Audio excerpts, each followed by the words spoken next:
Merhaba, kanalıma hoş geldiniz. Bugün size kolay ve kalıpsız bir şekilde saksı nasıl yapılır hemen onu göstereceğim. Bunun için peynir gıda ambalaj kutusu gerekiyor. Bunu önceden hazırladım, kestim üst kısmını. Bunun şu şekilde biliyorsunuz. İki taraflı. Burayı iyice oturtuyorsunuz. Şu kısmı da buradan kesip çıkarıyoruz. Bir de süt kutusu. İçerisinde süt var bu arada. İçerisindeki süt bizi ilgilendirmiyor şu an için. Biz dışıyla ilgileniyoruz. Çünkü bunu iç kalıp olarak kullanacağım. Şöyle ölçüsü buna uygun olduğu için hemen hazırda bunu bulduğum için burada bu beklesin. Evet arkadaşlar, bunun içini yağladım. Bunun da şuraya kadar dış kısmını şöyle bir peçeteye mutfak yağıyla hemen yağladım. Hazır bekletiyorum. Ayrıca burada 500 gram Realite'nin hızlı hobi harcı var ve 100 gram da soğuk su hazır bekliyor. Şimdi çok kısa sürede beton saksı nasıl yapılır bunu göreceğiz. Soğuk su etkileşime biraz daha geç girdirdiği için bize zaman kazandırıyor. En azından karıştırma süresini kullanıyoruz.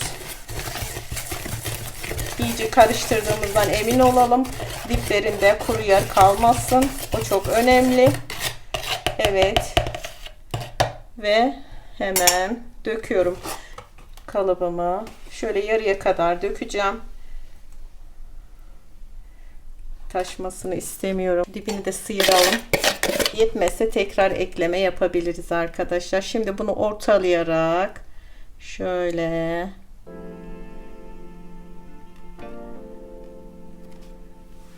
sağına soluna bakıyorum. Eşit bırakmak istiyorum çünkü. Evet arkadaşlar, 500 gram tam hizasına geldi. 200 gram daha harç hazırlarsak demek ki yeterli olacak. Tamamen hizasına kadar yapacağım. Evet arkadaşlar, donmaya bırakıyorum. Artanları boşa götürmemek için böyle bir kalıba. Başka bir çalışmalarda hazır oluyor. Çok pratik.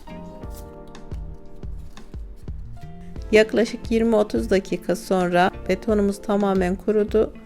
Süt şişesini yavaşça sağından solundan hareket ettirerek yerinden oynatmaya çalıştım ve çıkarttım. Şimdi şeffaf ambalaj kutusunu da kesiyorum.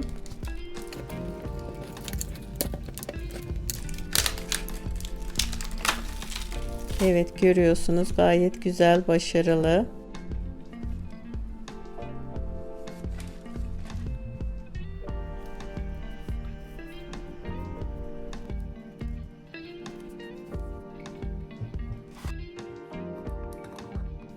Şimdi küçük bir kaba biraz gri seramik yapıştırıcı tozu ve bir yemek kaşığı kadar da içerisine beyaz tutkal ekledim.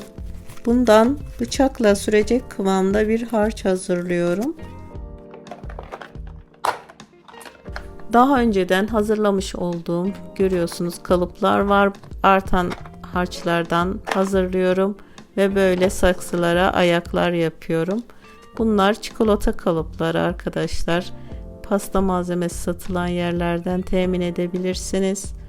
Ya da yumurta viyollerinden de kullanabilirsiniz. Özellikle bıldırcın yumurtalarının viyolleri bu işte çok başarılı oluyor. Çok güzel saksı ayakları oluyor ondan da.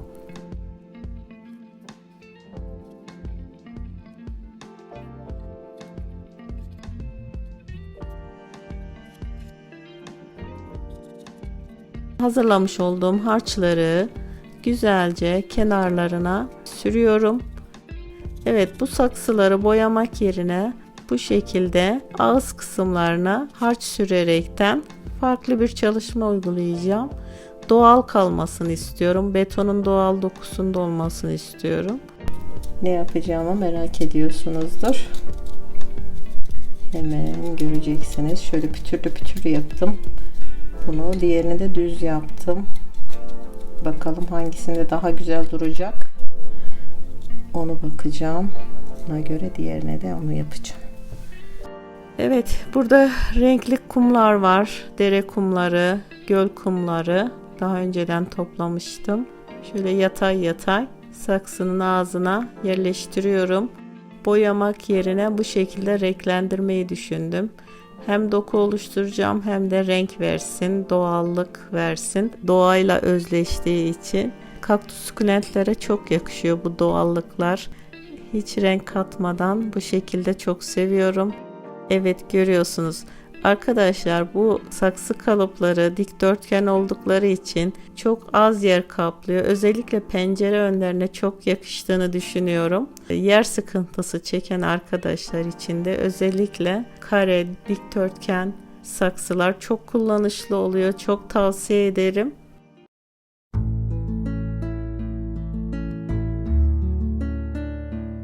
Görüyorsunuz, pencere önüne çok yakıştı. Onun doğal hali, doğal dokusu pencereyle de uyumlu oldu. İster pencere önüne kullanın. Tabii pencereniz balkona bakıyorsa bu şekilde daha güvenilir. Her pencere önüne de tehlikeli olabilir. Bunu da antiparantez belirteyim.